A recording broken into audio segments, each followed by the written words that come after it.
See, winter comes to rule the varied year, silent and sad, with all his rising train, vapors and clouds and storms. Be these my theme, these that exalt the soul to solemn thought and heavenly musing.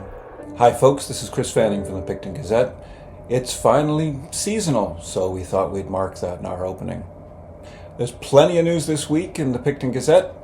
Jason Parks has a lion's share of it this week, so we'll turn it over to him right away. Thanks, Chris, and good day from the editor's desk. Well, it's a piece of welcome news for all county motorists. The Ontario government has pledged close to $20 million for a County Road 49 rehabilitation project just in time for election season.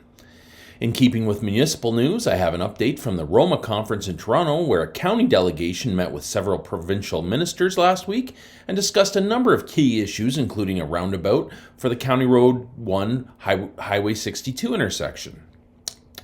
I've got a bevy of other council stories this week, including reports on a new closed session process, a failed attempt to put a 4-hour time limit on meetings, and Storehouse Food Bank founder Linda Downey was recognized with a Civic Recognition Award.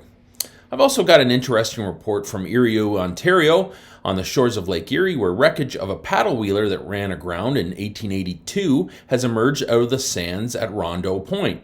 The ship is believed by some to be the Picton, which called our town its home port before sinking in a storm over 140 years ago. Finally, in the editorial space, I detail the multitude of responsibilities of a county councillor these days and wonder who, at $26,000 a year, can afford to take on this job and why they'd want to. Back to you, Chris. Thank you very much, Jason.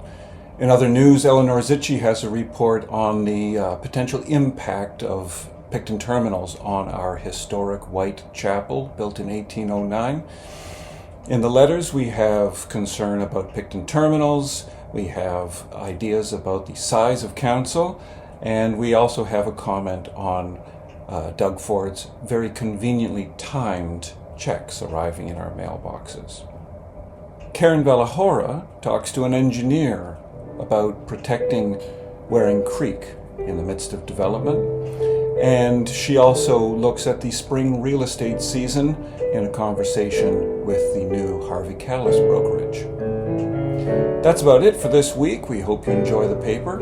Stay warm, and we'll see you next week.